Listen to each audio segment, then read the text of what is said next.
मेरे प्रिय आत्मन, मित्रों ने बहुत से प्रश्न पूछे हैं। सबसे पहले एक मित्र ने पूछा है कि मैंने बोलने के लिए सेक्स या काम का विषय क्यों चुना है। इसकी थोड़ी सी कहानी।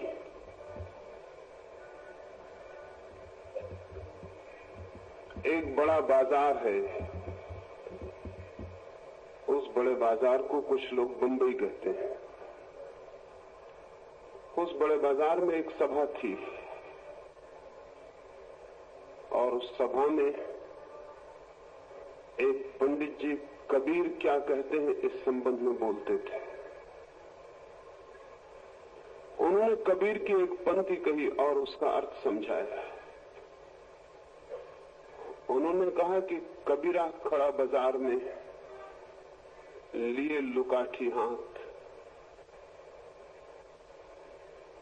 जो घर बारे आप न चले हमारे साथ। उन्होंने ये कहा कि कबीर बाजार में खड़ा था और चिल्ला के लोगों से कहने लगा कि लकड़ी उठा के मैं बुलाता हूं उन्हें जो अपने घर को जलाने की हिम्मत रखते हो, वे हमारे साथ आ जाएं। उस सभा में मैंने देखा कि लोग ये बात सुन के बहुत खुश हुए। मुझे बड़ी हैरानी हुई।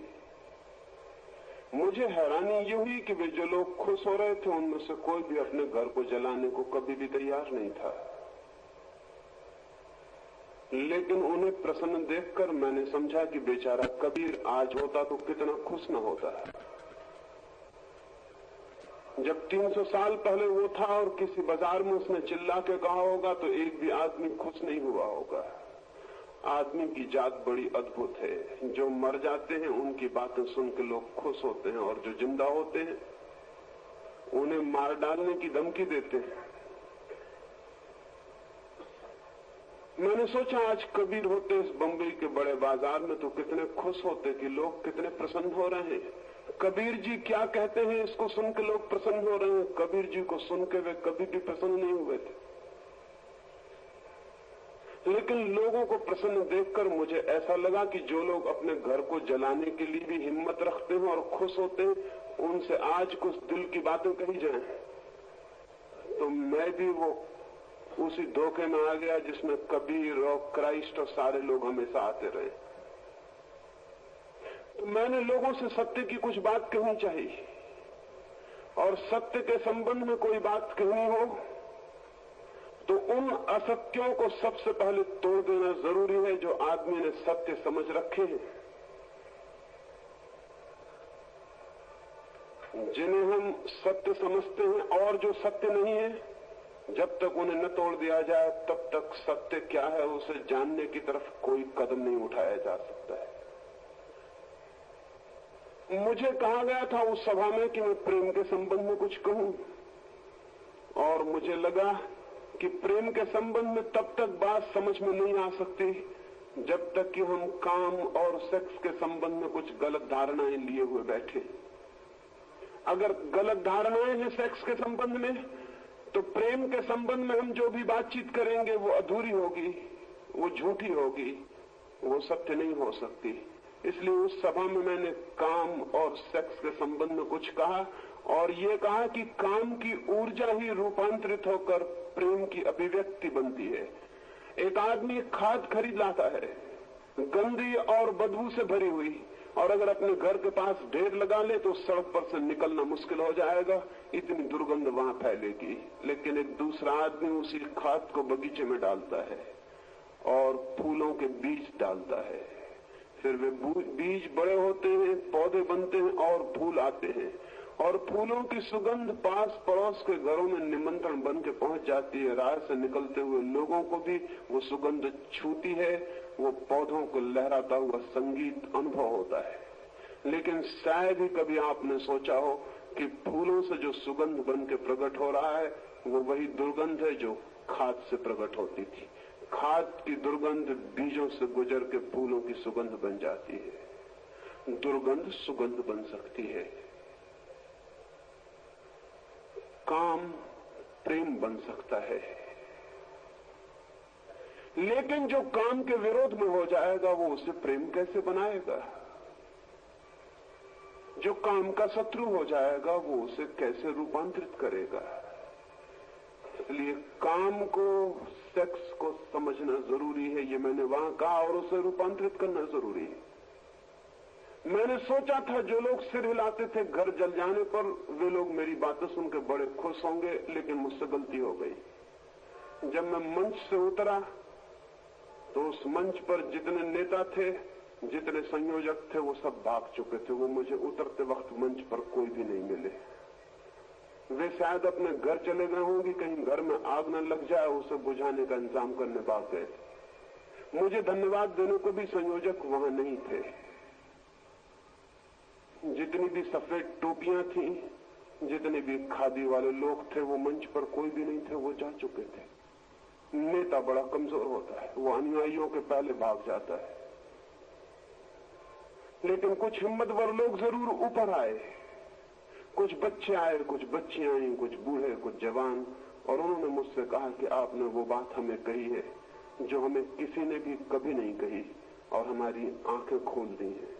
हमें बहुत ही प्रकाश अनुभव हुआ है। तो फिर मैंने सोचा कि उचित होगा कि इस बात को और ठीक से पूरी तरह कहा जाए, इसलिए ये विषय मैंने आज यहां चुना। इस 4 दिनों में वो उस कहानी जो वहां अधूरी रह गई थी उसे पूरे करने का एक कारण ये था कि लोगों ने मुझे कहा, और वो उन लोगों ने कहा जिनका जीवन को समझने की हार्दिक चेष्टा है, और उन्होंने चाहा कि मैं पूरी बात कहूं।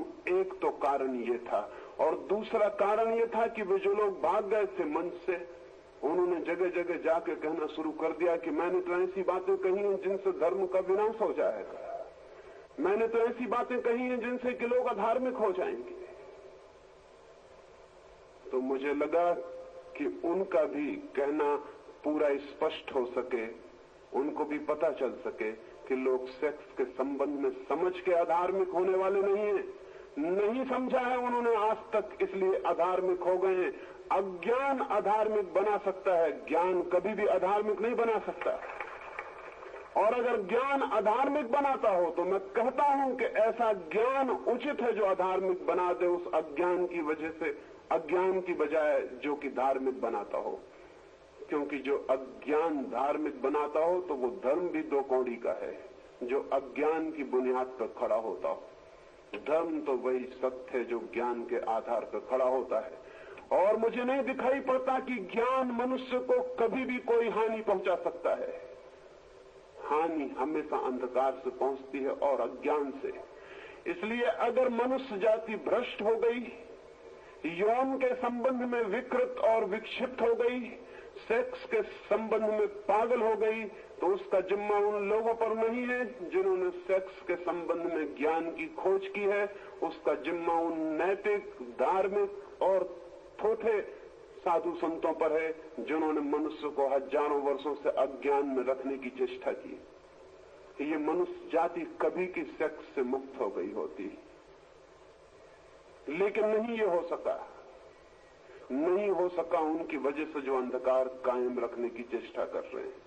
तो मैंने समझा कि अगर थोड़ी सी किरण से इतनी बेचैनी हुई है तो फिर पूरे प्रकाश की चर्चा कर लेनी उचित है, ताकि साफ हो सके कि ज्ञान मनुष्य को धार्मिक बनाता है या अधार्मिक बनाता है। ये कारण था, इसलिए ये विषय चुना। और अगर ये कारण ना होता तो शायद मुझे अचानक ख्याल ना आता इसे चुनने का,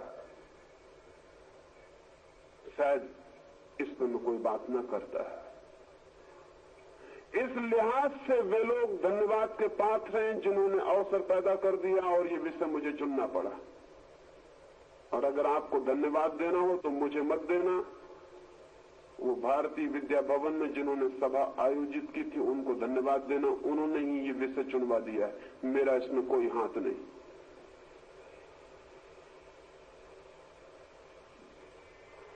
एक मित्र ने पूछा है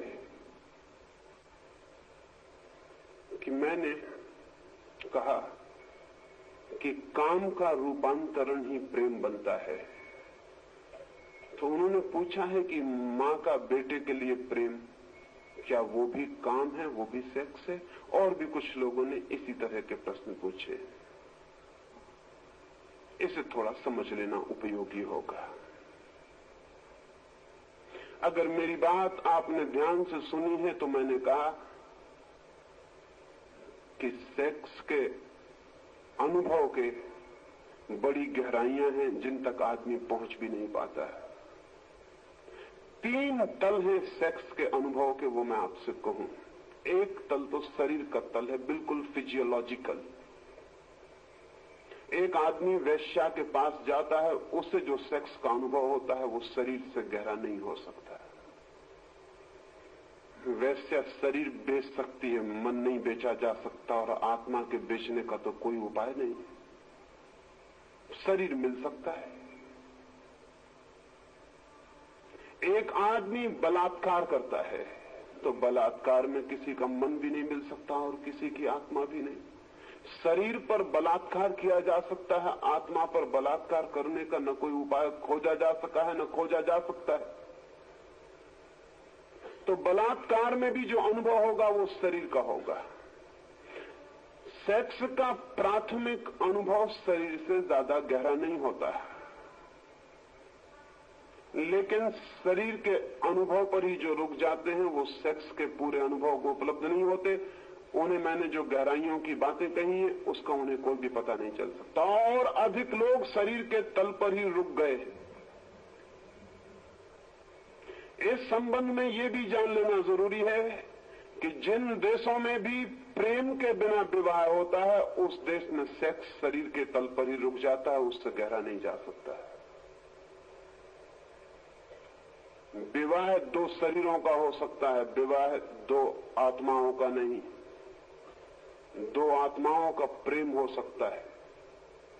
तो अगर प्रेम से विवाह निकलता हो तब तो विवाह एक गहरा अर्थ ले लेता है।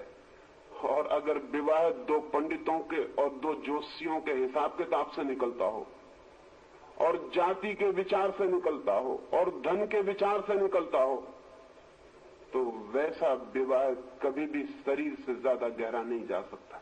लेकिन ऐसे विवाह का एक फायदा है, शरीर मन की बजाय ज्यादा स्थिर चीज है। इसलिए शरीर जिन समाजों में विवाह का आधार है उन समाजों में विवाह सुस्थिर होगा, जीवन भर चल जाएगा। शरीर अस्थिर चीज नहीं है, शरीर बहुत स्थिर चीज, उसमें परिवर्तन बहुत धीरे धीरे आता है और पता भी नहीं चलता। शरीर जड़ता का तल है। इसलिए जिन समाजों ने यह समझा कि विवाह को स्थिर बनाना जरूरी है, एक ही विवाह पर्याप्त हो, बदलाहट की जरूरत ना पड़े, उनको प्रेम अलग कर देना पड़ा। क्योंकि प्रेम होता है मन से और मन चंचल है। जो समाज प्रेम के आधार पर विवाह को निर्मित करेंगे उन समाजों में तलाक अनिवार्य होगा, उन समाजों में विवाह परिवर्तित होगा। विवाह स्थायी व्यवस्था नहीं हो सकती, क्योंकि प्रेम तरल है, मन चंचल है, शरीर स्थिर और जड़ है। आपके घर में एक पत्थर पड़ा हुआ है, सुबह पत्थर पड़ा था, सांझ भी पत्थर वहीं पड़ा रहेगा। सुबह एक फूल खिला था, सांझ तक मुरझा जाएगा और गिर जाएगा। फूल जिंदा है, जन्मेगा, जिएगा, मरेगा। पत्थर मुर्दा है, वैसे ही का वैसा सुबह था, वैसा ही शाम पड़ा रहेगा। पत्थर बहुत स्थिर है। विवाह पत्थर की तरह है। शरीर के तल पर जो विवाह है वो स्थिरता लाता है, समाज के हित में है, लेकिन एक एक व्यक्ति के अहित में है, क्योंकि वो स्थिरता शरीर के तल पर लाई गई है और प्रेम से बचा गया है। इसलिए शरीर के तल से ज्यादा पति और पत्नी का संभोग और सेक्स नहीं पहुंच पाता गहरे में। एक यांत्रिक, एक मैकेनिकल रूटीन हो जाती है, एक यंत्र की भांति जीवन हो जाता है सेक्स का। उस अनुभव को रिपीट करते रहते हैं और जड़ होते चले जाते हैं, लेकिन उससे ज्यादा गहराई कभी भी नहीं मिलती। जहां प्रेम के बिना विवाह होता है उस विवाह में और वेश्या के पास जाने में बुनियादी भेद नहीं है। थोड़ा सा भेद है, बुनियादी नहीं है वो। वेश्या को आप एक दिन के लिए खरीदते हैं और पत्नी को आप पूरे जीवन के लिए खरीदते हैं, इससे ज्यादा फर्क नहीं पड़ता। जहां प्रेम नहीं है वहां खरीदना ही है, चाहे एक दिन के लिए खरीदो चाहे पूरी जिंदगी के लिए खरीदो। हालांकि साथ रहने से रोज रोज एक तरह का संबंध पैदा हो जाता है, एसोसिएशन से लोग उसी को प्रेम समझ लेते हैं, वो प्रेम नहीं है। प्रेम और ही बात है।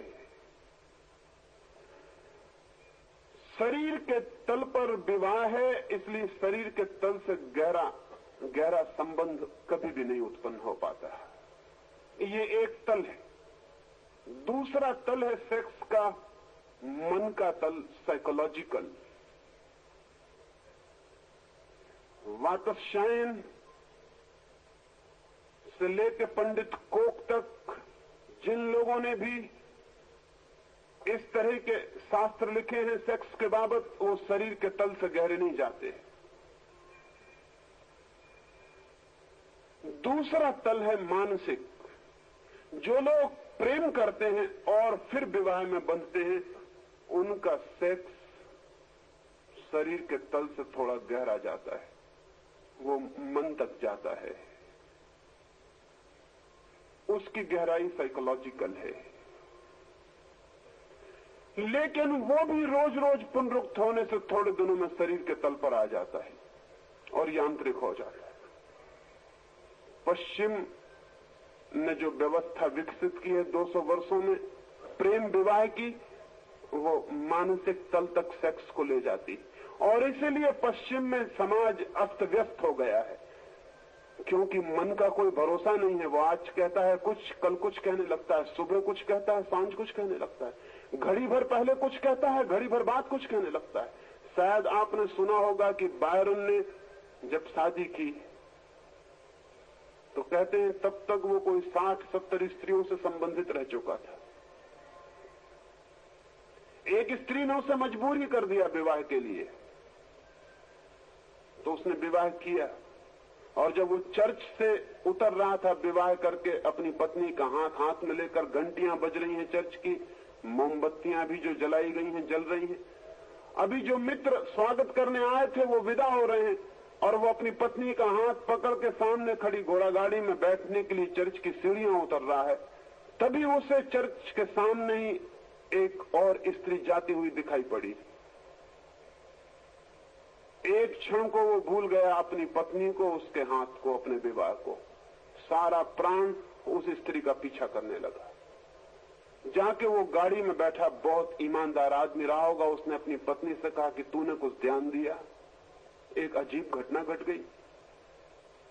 कल तक तुझसे मेरा विवाह नहीं हुआ था तो मैं विचार करता था कि तू मुझे मिल पाएगी या नहीं,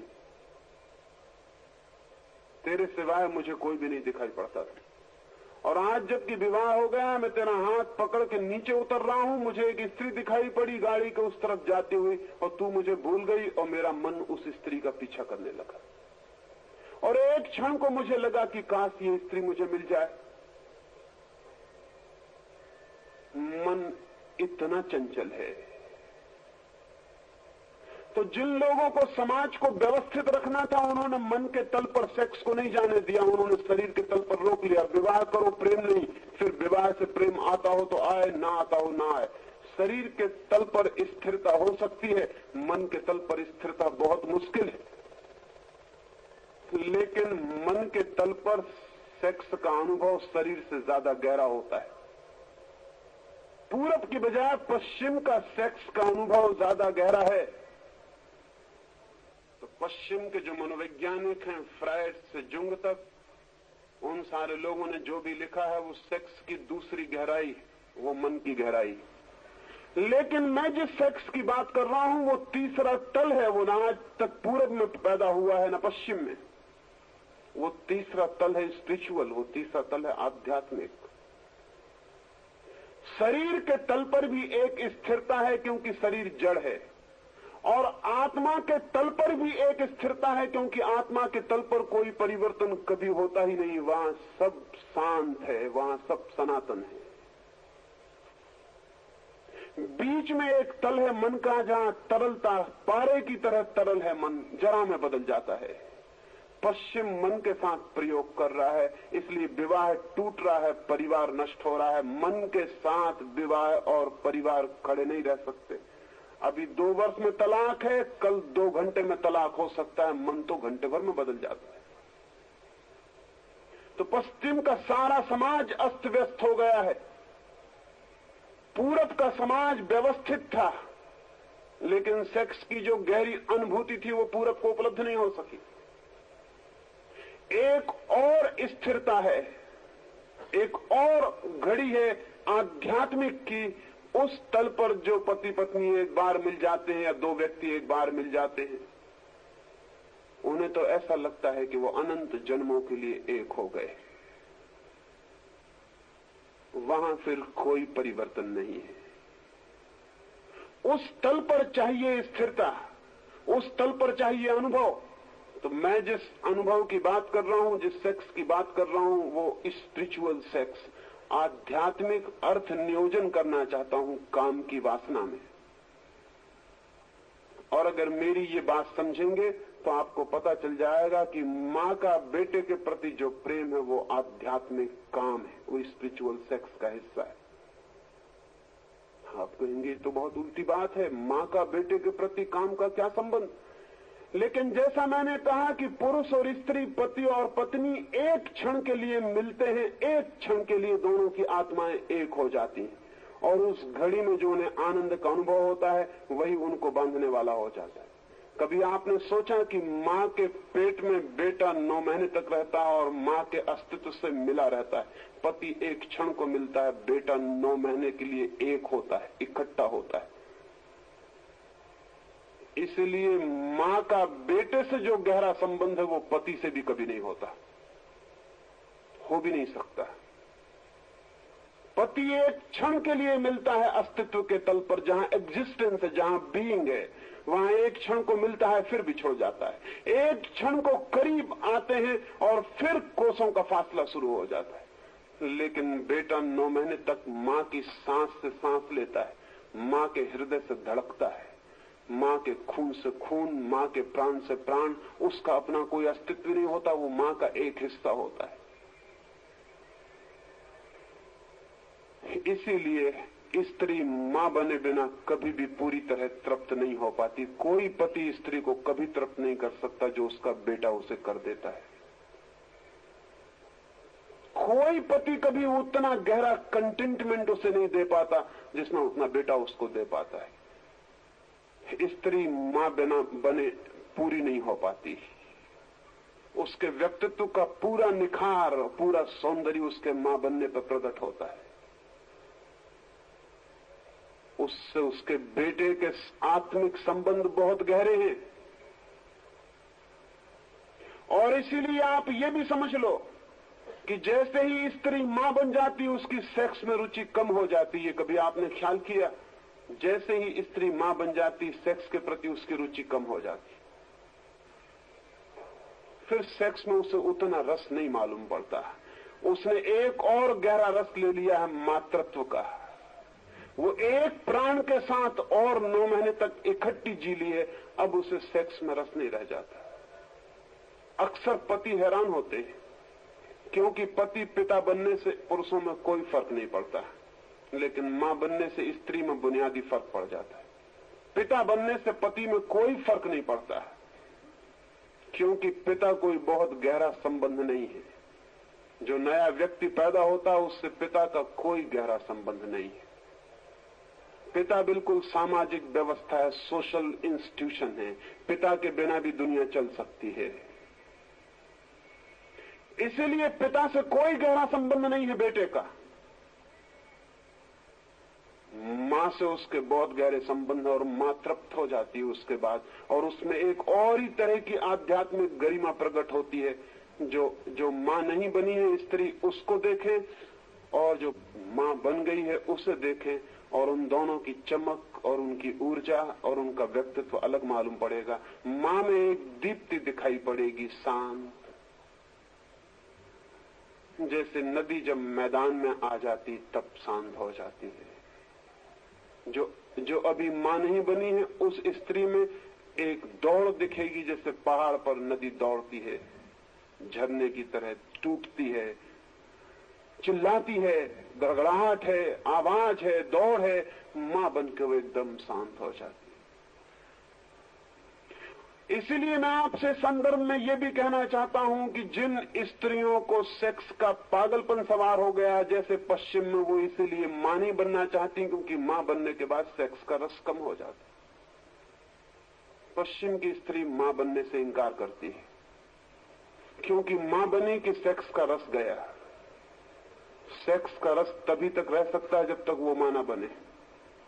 तो पश्चिम की अनेक हुकूमतें गबड़ा गई इस बात से कि ये रोग अगर बढ़ता चला गया तो उनकी संख्या का क्या होगा। हम यहाँ घबरा रहे हैं कि हमारी संख्या न बढ़ जाए, पश्चिम में मुल्क घबरा रहे हैं कि उनकी संख्या कहीं कम न हो जाए, क्योंकि स्त्रियों का अगर इतने तीव्र रूप से ये भाव पैदा हो जाए कि मां बनने से सेक्स का रस कम हो जाता है और वो मां न बनना चाहे तो क्या किया जा सकता है? कोई कानूनी जबरदस्ती की जा सकती है। किसी को संतति नियमन के लिए तो कानूनी जबरदस्ती भी की जा सकती है कि हम जबरदस्ती बच्चे नहीं होने देंगे, लेकिन किसी स्त्री को मजबूर नहीं किया जा सकता कि बच्चे पैदा करने ही पड़ेंगे। पश्चिम के सामने हमसे बड़ा सवाल है, हमारा सवाल उतना बड़ा नहीं। हम संख्या को रोक सकते हैं जबरदस्ती कानूनन, लेकिन संख्या को कानूनन बढ़ाने का कोई भी रास्ता नहीं। किसी व्यक्ति को जबरदस्ती नहीं की जा सकती तुम बच्चे पैदा करो। और आज से 200 साल के भीतर पश्चिम के सामने ये प्रश्न बहुत भारी हो जाएगा, क्योंकि पूरब की संख्या बढ़ती चली जाएगी, वो सारी दुनिया पे छा सकती है और पश्चिम की संख्या क्षीण होती जा सकती है। स्त्री को मां बनने के लिए उन्हें फिर से राजी करना पड़ेगा और उनके कुछ मनोवैज्ञानिकों ने ये सलाह देनी शुरू की है कि बाल विवाह शुरू कर दो, अन्यथा खतरा है। क्योंकि स्त्री होश में आ जाती तो वो मां नहीं बनना चाहती, उसे सेक्स का रस लेने में ज्यादा ठीक मालूम पड़ता है। इसलिए बचपन में शादी कर दो, उसे पता ही नहीं चले वो कब मां बन गई। पूरब में जो बाल विवाह चलता था उसके एक कारणों में ये भी था, स्त्री जितनी युवा हो जाएगी और जितनी समझदार हो जाएगी और सेक्स का जैसे रस लेने लगेगी, वैसे वो मां नहीं बनना चाहेगी। हालांकि उसे कुछ पता नहीं कि मां बनने से क्या मिलेगा, ये तो मां बनने से ही पता चल सकता है, उसके पहले कोई उपाय नहीं। स्त्री तृप्त होने लगती है मां बन के, क्यों? उसने एक आध्यात्मिक तल पर सेक्स का अनुभव कर लिया बच्चे के साथ, और इसलिए मां और बेटे के पास एक आत्मीयता है। मां अपने प्राण दे सकती है बेटे के लिए। मां बेटे के प्राण लेने की कल्पना भी नहीं कर सकती। पत्नी पति के प्राण ले सकती है, लिए हैं अनेक बार, और अगर नहीं भी लेती तो पूरी जिंदगी में प्राण लेने की हालत पैदा कर देती। लेकिन बेटे के लिए कल्पना भी नहीं कर सकती। वो संबंध बहुत गहरा है। और मैं आपसे ये भी कह दूं, जब उससे अपने पति का संबंध भी इतना गहरा हो जाता तो पति भी उसे बेटे की तरह दिखाई पड़ने लगता है, पति की तरह नहीं। यहां इतनी स्त्रियां बैठी और इतने पुरुष बैठे, मैं उनसे ये पूछता हूं कि जब उन्होंने अपनी पत्नी को बहुत प्रेम किया है तो क्या उन्होंने इस तरह व्यवहार नहीं किया जैसे छोटा बच्चा अपनी मां के साथ करता है? क्या आपको इस बात का ख्याल है कि पुरुष के हाथ स्त्री के स्तन की तरफ क्यों पहुंच जाते हैं? वो छोटे बच्चे के हाथ हैं जो अपनी मां के स्तन की तरफ जा रहे हैं। जैसे ही पुरुष स्त्री के प्रति गहरे प्रेम से भरता है, उसके हाथ उसके स्तन की तरफ बढ़ते हैं। क्यों? स्तन से क्या संबंध है सेक्स का? स्तन से कोई संबंध नहीं। स्तन से मां और बेटे का संबंध है। बचपन से वो जानता रहा है बेटे का संबंध स्तन से है, और जैसे ही पुरुष गहरे प्रेम से भरता है वो बेटा हो जाता है। और स्त्री का हाथ कहां पहुंच जाता है? वो पुरुष के सिर पे पहुंच जाता है, उसके बालों में उंगलियां चली जाती। वो पुराने बेटे की याद है, वो पुराने बेटे का सिर है जिसे उसने सहलाया है। इसलिए अगर ठीक से प्रेम आध्यात्मिक तल तक विकसित हो जाए तो पति आखिर में बेटा हो जाता है, और बेटा हो जाना चाहिए। तो आप समझिए कि हमने तीसरे तल पर सेक्स का अनुभव किया, अध्यात्म के तल पर, स्पिरिचुअलिटी के तल पर। इस तल पर एक संबंध है जिसका हमें कोई पता ही नहीं। पति पत्नी का संबंध उसकी तैयारी है, उसका अंत नहीं है, वो यात्रा की शुरुआत है, पूर्णता नहीं है। इसलिए पति पत्नी सदा कष्ट में रहते हैं, क्योंकि वो यात्रा है। यात्रा सदा कष्ट में होती, मंजिल पे शांति मिलती है। पति पत्नी कभी शांत नहीं हो सकते, वो बीच की यात्रा है। और अधिक लोग यात्रा में ही खत्म हो जाते हैं, मुकाम पे कभी पहुंच ही नहीं पाते। इसलिए पति पत्नी के बीच एक इनर कॉन्फ्लिक्ट 24 घंटे चलती, 24 घंटे एक कलह चलती, जिससे हम प्रेम करते हैं उसी के साथ 24 घंटे कलह चलती। लेकिन न पति समझता न पत्नी समझती कि कलह का कारण क्या है। पति सोचता है कि शायद दूसरी स्त्री होती तो सब ठीक हो जाता, पत्नी सोचती कि शायद दूसरा पुरुष होता तो सब ठीक हो जाता, ये जोड़ा गलत हो गया। लेकिन मैं आपसे कहता हूं कि दुनिया भर के जोड़ों का यही अनुभव है। और आपको अगर बदलने का मौका दे दिया जाए तो इतना ही फर्क पड़ेगा, जैसे कि कुछ लोग अर्थी को लेके मरघट जाते हैं, कंधे पर रख के अर्थी को, एक कंधा दुखने लगता है तो उठा के दूसरे कंधे पर रख लेते हैं। थोड़ी देर राहत मिलती है, कंधा बदल गया, थोड़ी देर के बाद पता चलता है कि बोझ उतना का ही उतना ही फिर शुरू हो गया है। पश्चिम में इतने तलाक हो रहे हैं, उनका अनुभव यह है कि दूसरी स्त्री 10-5 दिन के बाद पहली स्त्री फिर साबित हो जाती है, दूसरा पुरुष 15 दिन के बाद पहला पुरुष फिर साबित हो जाता है। इसके कारण गहरे हैं। इसके कारण इस स्त्री और इस पुरुष से संबंधित नहीं है। इसके कारण इस बात से संबंधित है कि स्त्री और पुरुष का, पति और पत्नी का संबंध बीच की यात्रा का संबंध है। वो मुकाम नहीं है, वो अंत नहीं। अंत तो वही होगा जहां स्त्री मां बन जाएगी और पुरुष फिर बेटा हो जाएगा। तो मैं आपसे कह रहा हूं कि मां और बेटे का संबंध आध्यात्मिक काम का संबंध है। और जिस दिन स्त्री और पुरुष में, पति और पत्नी में भी आध्यात्मिक काम का संबंध उत्पन्न होगा, उस दिन फिर मां बेटे का संबंध स्थापित हो जाएगा। और वो स्थापित हो जाए तो एक तृप्ति, जिसको मैंने कहा कंटेंटमेंट, अनुभव होगा। और उस अनुभव से ब्रह्मचर्य फलित होता है। तो ये मत सोचें कि मां और बेटे के संबंध में कोई काम नहीं है, आध्यात्मिक काम है। अगर हम ठीक से कहें तो आध्यात्मिक काम को ही प्रेम कह सकते हैं। वो प्रेम है स्पिरिचुअल। जैसे ही सेक्स हो जाता है वो प्रेम हो जाता है। एक मित्र ने इस संबंध में और एक बात पूछी है। उन्होंने पूछा है कि आपको हम सेक्स पर कोई अथॉरिटी, कोई प्रमाणिक व्यक्ति नहीं मान सकते हैं। हम तो आपसे ईश्वर के संबंध में पूछने आए थे और आप सेक्स के संबंध में बताने लगे। हम तो सुनने आए थे ईश्वर के संबंध, तो आप हमें ईश्वर के संबंध में बताइए। उन्हें शायद पता नहीं कि जिस व्यक्ति को हम सेक्स के संबंध में भी अथॉरिटी नहीं मान सकते, उससे ईश्वर के संबंध में पूछना फिजूल है। क्योंकि जो पहली सीढ़ी के संबंध में कुछ नहीं जानता, उससे आप अंतिम सीढ़ी के संबंध में पूछना चाहते हैं। अगर सेक्स के संबंध में जो मैंने कहा वो स्वीकारी नहीं है, तो फिर तो भूल के ईश्वर के संबंध में मुझसे पूछने कभी मत आना, क्योंकि वो बात ही खत्म हो गई। पहली कक्षा के योग में मैं सिद्ध नहीं हुआ, तो अंतिम कक्षा के योग कैसे सिद्ध हो सकता हूं। लेकिन उनके पूछने का कारण है, अब तक काम को और राम को दुश्मन की तरह देखा जाता रहा है, सेक्स को और परमात्मा को दुश्मन की तरह देखा जाता रहा है। अब तक ऐसा समझा जाता रहा है कि जो राम की खोज करते हैं उनको काम से कोई संबंध नहीं है, और जो लोग काम की यात्रा करते हैं उनको अध्यात्म से कोई संबंध नहीं। ये दोनों बातें बेवकूफी की हैं। आदमी काम की यात्रा भी राम की खोज के लिए ही करता है। वो काम का इतना तीव्र आकर्षण राम की ही खोज है,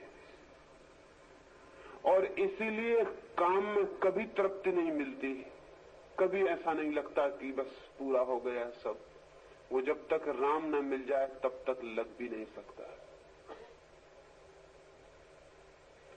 और जो लोग काम के शत्रु होकर राम को खोजते हैं, राम की खोज नहीं है वो वो सिर्फ राम के नाम में काम से एस्केप है, पलायन।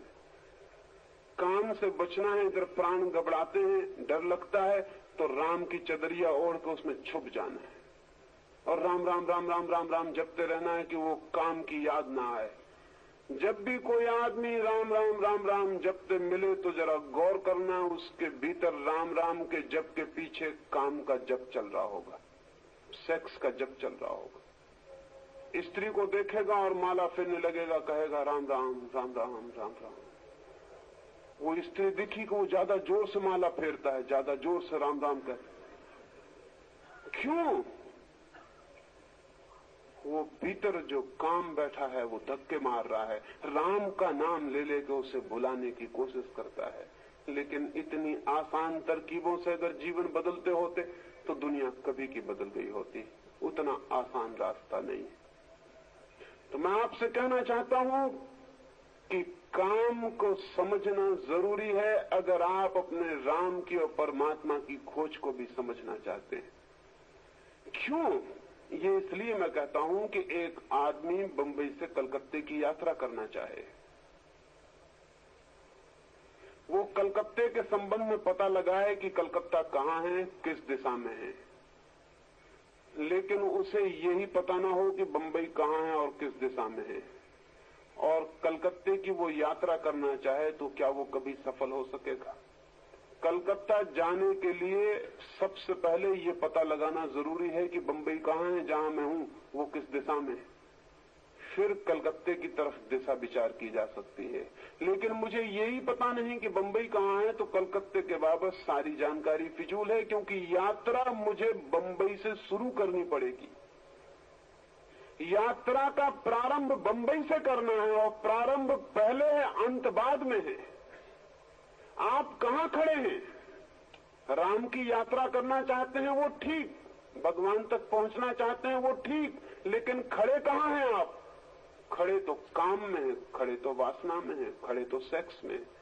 वो आपका निवास गृह है जहां से आपको कदम उठाने हैं और यात्रा करनी। तो पहले तो उस जगह को समझ लेना जरूरी है जहां हम हैं, जो एक्चुअलिटी है उसे पहले, जो वास्तविक है उसे पहले समझ लेना जरूरी है। तब हम उसे भी समझ सकते हैं, जो संभावना है, जो पॉसिबिलिटी है, जो हम हो सकते हैं। उसे जानने के लिए जो हम हैं उसे पहले जान लेना जरूरी है। अंतिम कदम को समझने के पहले पहला कदम समझ लेना जरूरी है, क्योंकि पहला कदम ही अंतिम कदम तक पहुंचाने का रास्ता बनेगा। और अगर पहला कदम ही गलत हो गया तो अंतिम कदम कभी भी सही नहीं होने वाला है। राम से भी ज्यादा महत्वपूर्ण काम को समझना है, परमात्मा से भी ज्यादा महत्वपूर्ण सेक्स को समझना है। क्यों इतना महत्वपूर्ण है? इसलिए महत्वपूर्ण है कि अगर परमात्मा तक पहुंचना है तो सेक्स को बिना समझे आप नहीं पहुंच सकते। इसलिए ये मत पूछे। और रह गई अथॉरिटी की बात कि मैं अथॉरिटी हूं या नहीं, ये कैसे निर्णय होगा? अगर मैं ही इस संबंध में कुछ कहूंगा तो वो निर्णायक नहीं रहेगा, क्योंकि मेरे संबंध में ही निर्णय होना है। अगर मैं ही कहूं कि मैं अथॉरिटी हूं तो उसका कोई मतलब नहीं। अगर मैं कहूं कि मैं अथॉरिटी नहीं हूं तो उसका भी कोई मतलब नहीं है, क्योंकि मेरे दोनों वक्तव्यों के संबंध में विचारणी है कि अथॉरिटेटिव आदमी कह रहा है कि गैर अथॉरिटेटिव। मैं जो भी कहूंगा इस संबंध में वो फिजूल है।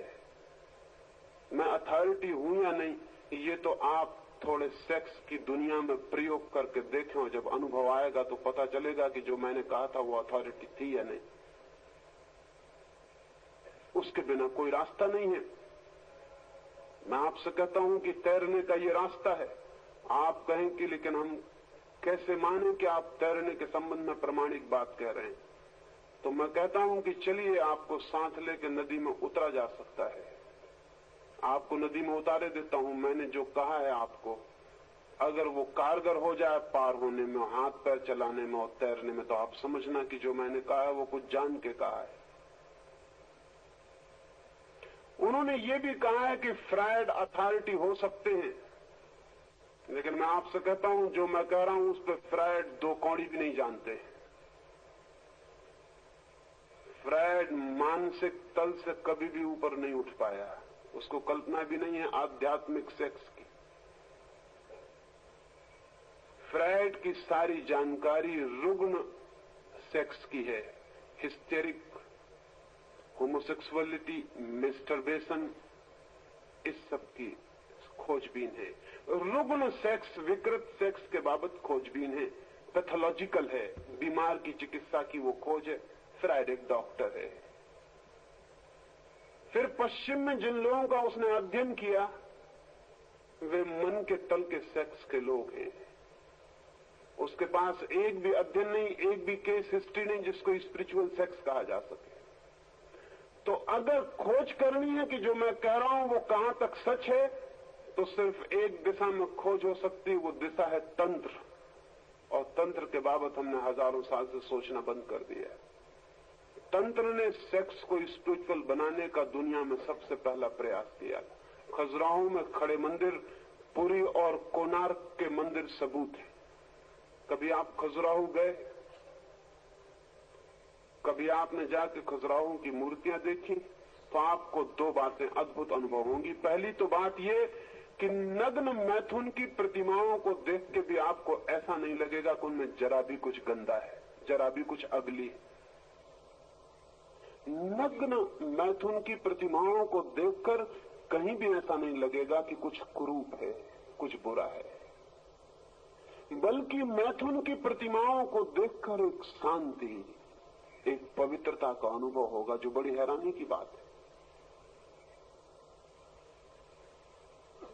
वे प्रतिमाएं आध्यात्मिक सेक्स को जिन लोगों ने अनुभव किया था उन शिल्पियों से निर्मित करवाई गई।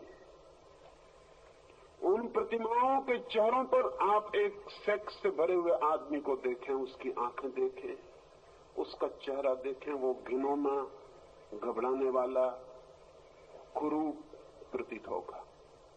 उसकी आंखों से एक झलक मिलती हुई मालूम होगी जो घबराने वाली और डराने वाली होगी। प्यारे से प्यारे आदमी को, अपने निकटतम प्यारे से प्यारे व्यक्ति को भी स्त्री जब सेक्स से भरा हुआ पास आते हुए देखती तो उसे दुश्मन दिखाई पड़ता है, मित्र नहीं दिखाई पड़ता। प्यारी से प्यारी स्त्री को अगर कोई पुरुष अपने निकट सेक्स से भरा हुआ आता हुआ दिखाई देगा तो उसे उसके भीतर नरक दिखाई पड़ेगा, स्वर्ग नहीं दिखाई पड़ सकता। लेकिन खजुराहो की प्रतिमाओं को देखें तो उनके चेहरों को देख के ऐसा लगता है जैसे बुद्ध का चेहरा हो, महावीर का चेहरा हो। मैथुन की प्रतिमाएं और मैथुन दत्त जोड़े के चेहरे पर जो भाव है वो समाधि के। और सारी प्रतिमाओं को देख लें और पीछे एक हल्की सी शांति की झलक छूट जाएगी और कुछ भी नहीं। और एक आश्चर्य आपको अनुभव होगा। आप सोचते होंगे कि नंगी तस्वीरें और मूर्तियां देखकर आपके भीतर कामुकता पैदा होगी। तो मैं आपसे कहता हूं फिर आप देर न करें और सीधे खजुराहो चले जाएं। खजुराहो पृथ्वी पर इस समय अनूठी चीज है, लेकिन हमारे कई नीति शास्त्री, पुरुषोत्तम दास टंडन और उनके कुछ साथी इस सुझाव के थे कि खजुराहो के मंदिर पर मिट्टी छाप के दीवारें बंद कर देनी चाहिए, क्योंकि उनको देखने से वासना पैदा हो सकती है। मैं तो हैरान हो गया। खजुराहो के मंदिर जिन्होंने बनाए थे उनका ख्याल ये था कि इन प्रतिमाओं को अगर कोई बैठ के घंटे पर देखे तो वासना से शून्य हो जाएगा। वे प्रतिमाएं ऑब्जेक्ट्स फॉर मेडिटेशन रही हजारों वर्ष तक। वे प्रतिमाएं ध्यान के लिए ऑब्जेक्ट का काम करती रही। जो लोग अति कामुक थे उन्हें खजुराहो के मंदिर के पास भेज के उन पर ध्यान करवाने के लिए कहा जाता था कि तुम ध्यान करो, इन प्रतिमाओं को देखो और इनमें लीन हो जाओ। और यह आश्चर्य की बात है, हालांकि हमारे अनुभव में है लेकिन हमें ख्याल नहीं।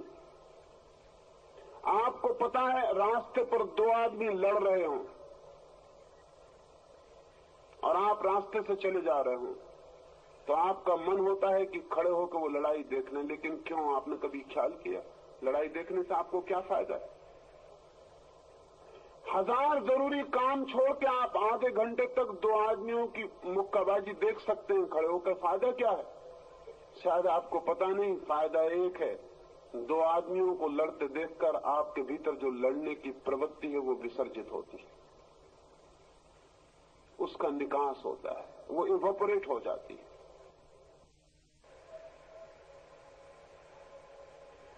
अगर मैथुन की प्रतिमा को कोई घंटे भर तक शांत बैठ के ध्यान मग्न होकर देखे तो उसके भीतर जो मैथुन करने का पागल भाव है वो विलीन हो जाता है।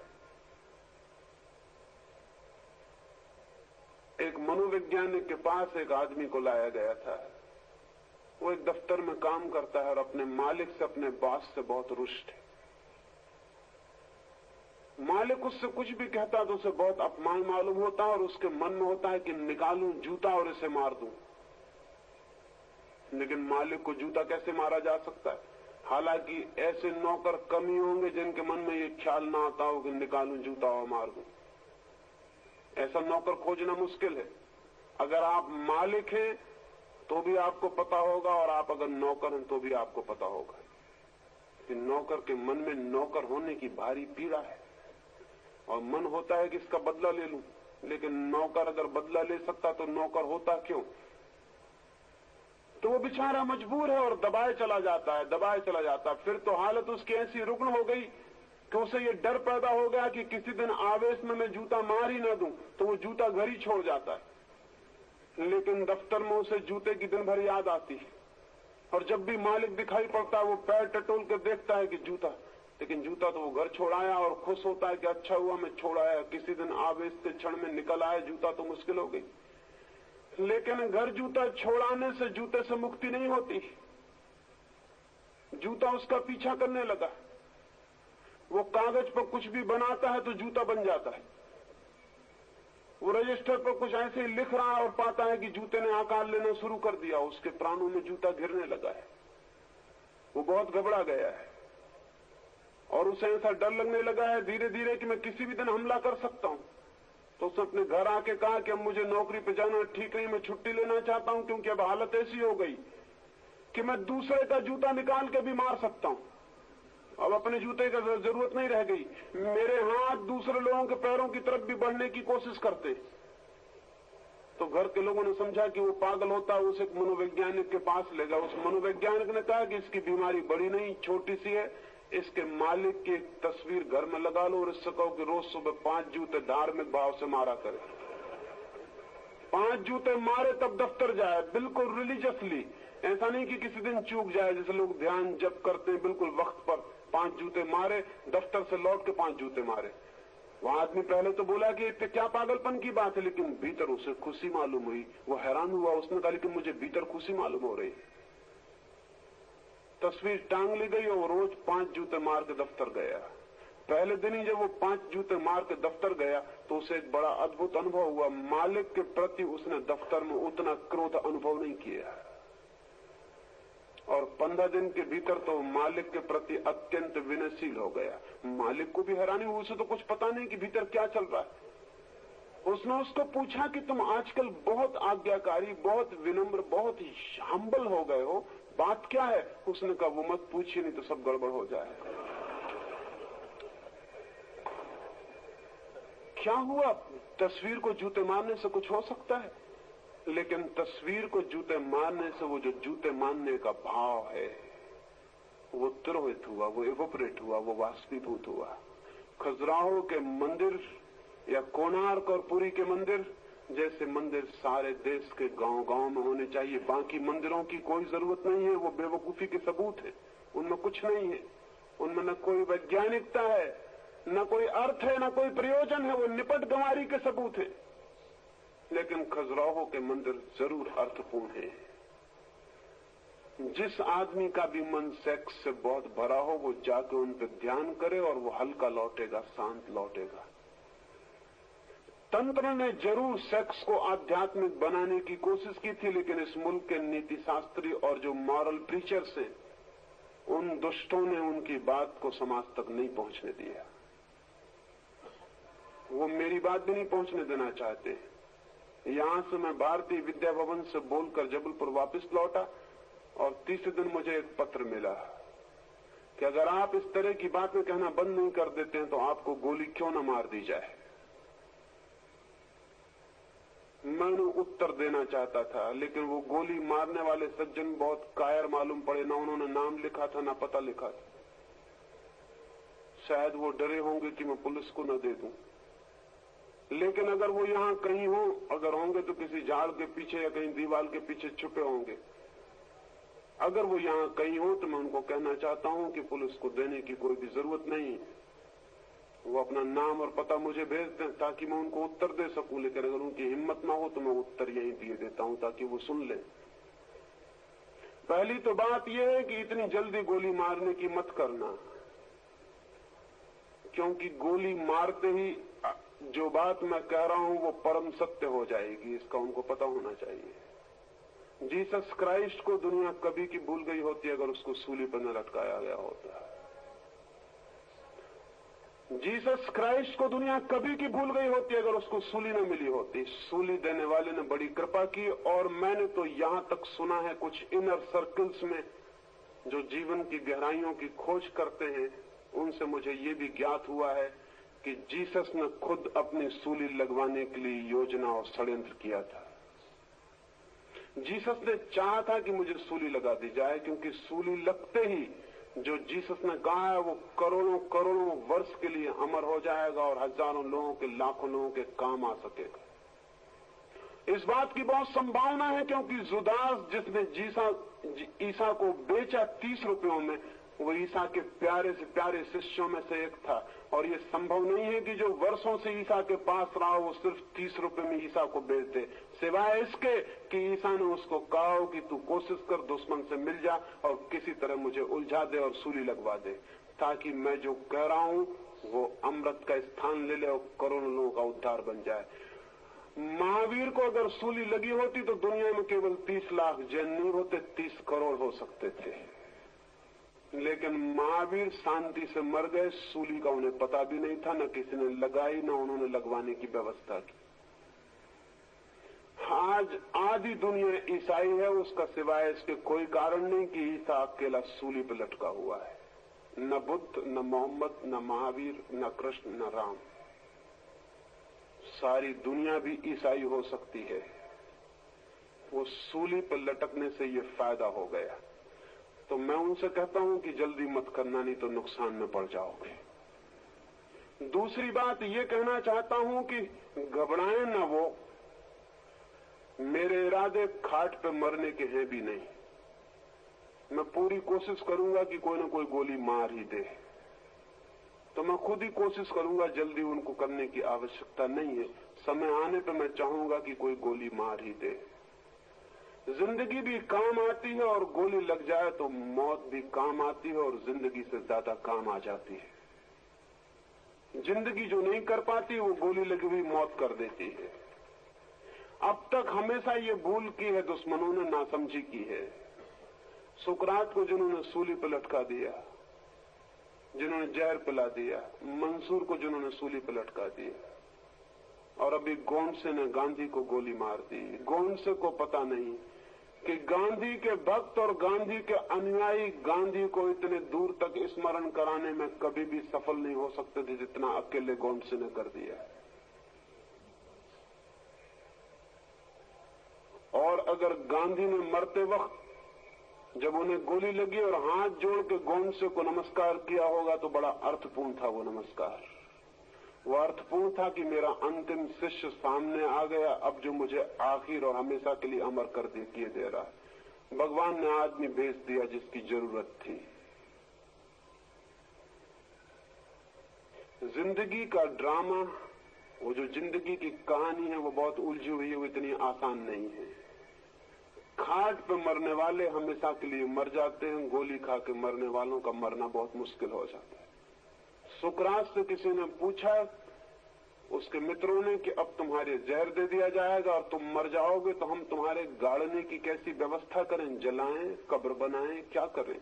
सुकरात ने कहा, पागलो, तुम्हें पता नहीं है कि तुम मुझे नहीं गाड़ सकोगे। तुम जब सब मिट जाओगे तब भी मैं जिंदा रहूंगा। मैंने मरने की तरकीब जो चुनी है वो हमेशा जिंदा रहने वाली। तो वो मित्र अगर कहीं हो तो उनको पता होना चाहिए, जल्दी ना करें, जल्दी में नुकसान हो जाएगा उनका, मेरा कुछ होने वाला नहीं है, क्योंकि जिसको गोली लग सकती है वो मैं नहीं हूं, और जो गोली लगने के बाद भी पीछे बच जाता है वही हूं। तो वो जल्दी ना करें। और दूसरी बात ये कि वो घबराएं भी ना। मैं हर तरह की कोशिश करूंगा कि खाट पे न मर सकूं। वो मरना बड़ा गड़बड़ है, वो बेकार ही मर जाना है, वो निरर्थक मर जाना है। मर जाने की भी सार्थकता चाहिए। और तीसरी बात ये कि वो दस्तखत करने से न घबराएं, न पता लिखने से घबराएं, क्योंकि अगर मुझे लगे कि कोई आदमी मारने को तैयार हो गया है तो वो जहां मुझे बुलाएगा मैं चुपचाप बिना किसी को खबर किए वहां आने को हमेशा तैयार हूं, ताकि उस पर पीछे कोई मुसीबत ना आए। लेकिन ये पागलपन सूझते हैं। इस तरह के धार्मिक, और जिस बेचारे ने लिखा है उसने यही सोच के लिखा है कि वो धर्म की रक्षा कर रहा है। उसने यही सोच के लिखा है कि मैं धर्म को मिटाने की कोशिश कर रहा हूं, वो धर्म की रक्षा कर रहा है। उसकी नीयत में कहीं कोई खराबी नहीं है, उसके भाव बड़े अच्छे और बड़े धार्मिक हैं। ऐसे धार्मिक लोग तो दुनिया को दिक्कत में डालते रहे। उनकी नीयत बड़ी अच्छी, लेकिन बुद्धि मूढ़ता की। तो हजारों साल से तथाकथित नैतिक लोगों ने जीवन के सत्यों को पूरा पूरा प्रकट होने में बाधा डाली है, उसे प्रकट नहीं होने दिया। नहीं प्रकट होने के कारण एक अज्ञान व्यापक हो गया, और उस अज्ञानी अंधेरी रात में हम टटोल रहे हैं, भटक रहे हैं, गिर रहे हैं। और वे मॉरल टीचर्स, वे नीति शास्त्र के उपदेशक हमारे इस अंधकार के बीच में मंच बना के उपदेश देने का काम करते रहते हैं। ये भी सच है कि जिस दिन हम अच्छे लोग हो जाएंगे, जिस दिन हमारे जीवन में सत्य की किरण आएगी, समाधि की कोई झलक आएगी, जिस दिन हमारा सामान्य जीवन भी परमात्मा जीवन में रूपांतरित होने लगेगा, उस दिन उपदेशक व्यर्थ हो जाएंगे, उनकी कोई जगह नहीं रह जाने वाली। उपदेशक तभी तक सार्थक है जब तक लोग अंधेरे में भटकते हैं। गांव में चिकित्सक की तभी तक जरूरत है जब तक लोग बीमार पड़ते हैं। जिस दिन आदमी बीमार पड़ना बंद कर देगा, उस दिन चिकित्सक को विदा कर देनी पड़ेगी। तो हालांकि चिकित्सक ऊपर से बीमार का इलाज करता हुआ मालूम पड़ता है, लेकिन भीतर से उसके प्राणों की आकांक्षा यही होती है कि लोग बीमार पड़ते रहें। ये बड़ी उल्टी बात है, क्योंकि चिकित्सक जीता है लोगों के बीमार पड़ने पर। उसका प्रोफेशन बड़ा कंट्राडिक्टरी है, उसका धंधा बड़ा विरोधी है। कोशिश तो उसकी यह है कि लोग बीमार पड़ते रहें, और जब मलेरिया फैलता है और फ्लू की हवाएं आती हैं तो वो भगवान को एकांत में धन्यवाद देता है, क्योंकि ये धंधे का वक्त आया, सीजन। मैंने सुना है एक रात एक मधुशाला में बड़ी देर तक कुछ मित्र आके खाना पीना करते रहे, शराब पीते रहे। उन्होंने खूब मौज की, और जब वो चलने लगे आधी रात को, तो शराब खाने के मालिक ने अपनी पत्नी को कहा कि भगवान को धन्यवाद, बड़े भले लोग आए, ऐसे लोग रोज आते रहे तो कुछ ही दिनों में हम मालामाल हो जाए। विदा होते मेहमानों को सुनाई पड़ गया, और जिसने पैसे चुकाए थे उसने कहा कि दोस्त, भगवान से प्रार्थना करोगे हमारा भी धंधा रोज चलता रहे तो हम तो रोज आए। चलते चलते उस शराब घर के मालिक ने पूछा कि भाई तुम्हारा धंधा क्या है? उसने कहा मेरा धंधा पूछते हो, मैं मरघट पर लकड़ियां बेचता हूं मुर्दों के लिए। जब मुर्दे ज्यादा मरते हैं तब मेरा धंधा चलता है, तब हम थोड़े खुश होते हैं। हमारा धंधा रोज चलता रहे, हम रोज यहां आते रहे। चिकित्सक का धंधा है कि लोगों को ठीक करे, लेकिन फायदा, लाभ और शोषण इसमें है कि लोग बीमार पड़ते रहे। तो एक हाथ से चिकित्सक ठीक करता है और उसके प्राणों की प्रार्थना होती है कि मरीज जल्दी ठीक ना हो जाए। इसीलिए पैसे वाले मरीज को ठीक होने में बड़ी देर लगती है। गरीब मरीज जल्दी ठीक हो जाता है, क्योंकि गरीब मरीज को ज्यादा देर बीमार रहने से कोई फायदा नहीं है, चिकित्सक को कोई फायदा नहीं है। चिकित्सक को फायदा है अमीर मरीज से, तो अमीर मरीज लंबा बीमार रहता है। सच तो यह है कि अमीर अक्सर ही बीमार रहते हैं। वो चिकित्सक की प्रार्थनाएं काम कर रही, उसकी आंतरिक इच्छा भी उसके हाथ को रोकती है कि मरीज एकदम ठीक ही ना हो जाए। उपदेशक की स्थिति भी ऐसी ही है। समाज जितना नीति भ्रष्ट हो, जितना व्यभिचार फैले, जितना अनाचार फैले, उतना ही उपदेशक का मंच ऊपर उठने लगता है, क्योंकि जरूरत आ जाती है कि वो लोगों को कहे अहिंसा का पालन करो, सत्य का पालन करो, ईमानदारी स्वीकार करो, ये व्रत पालन करो, वो व्रत पालन करो। अगर लोग व्रती हो, अगर लोग संयमी हो, अगर लोग शांत हो, ईमानदार हो, तो उपदेशक मर गया, उसकी कोई जगह ना रही। और हिंदुस्तान में सारी दुनिया से ज्यादा उपदेशक क्यों हैं? ये गांव गांव गुरु और घर घर स्वामी और सन्यासी क्यों हैं? तो ये महात्माओं की इतनी भीड़ और ये कतार क्यों है? ये इसलिए नहीं कि आप बड़े धार्मिक देश हैं जहां की संत महात्मा पैदा होते हैं, ये इसलिए कि आप इस समय पृथ्वी पे सबसे ज्यादा अधार्मिक और अनैतिक देश हैं, इसलिए इतने उपदेशकों को पालने का ठेका और धंधा मिल जाता है। हमारा तो जाति रोग हो गया। मैंने सुना कि अमेरिका में किसी ने एक लेख लिखा हुआ था, किसी मित्र ने वो लेख मेरे पास भेज दिया। उसमें एक कमी थी, उन्होंने मेरी सलाह चाहिए। किसी ने लेख लिखा था, वहां मजाक का कोई लेख था, उसने लिखा था कि हर आदमी और हर जाति का लक्षण शराब पिला के पता लगाया जा सकता है कि बेसिक कैरेक्टर क्या है।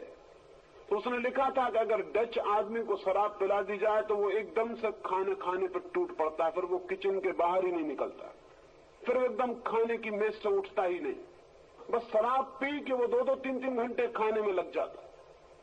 अगर फ्रेंच को शराब पिला दी जाए तो शराब पीने के बाद वो एकदम नाच गाने के लिए तत्पर हो जाता है, और अगर अंग्रेज को शराब पिला दी जाए तो वो एकदम चुप होकर कोने में मौन हो जाता है। वो वैसे ही चुप बैठा रहता है, और शराब पी ली तो उसका कैरेक्टर वो और चुप हो जाता है। ऐसे दुनिया के सारे लोगों के लक्षण थे, लेकिन भूल से या अज्ञान के बस भारत के बाबत कुछ भी नहीं लिखा था। तो किसी मित्र ने मुझे लेख भेजा और कहा कि आप भारत के कैरेक्टर के बाबत क्या कहते हैं, अगर भारतीय को शराब पिलाई जाए तो क्या होगा? तो मैंने कहा कि वो तो जग जाहिर बात है, भारतीय शराब पिएगा और तत्काल उपदेश देना शुरू कर देगा।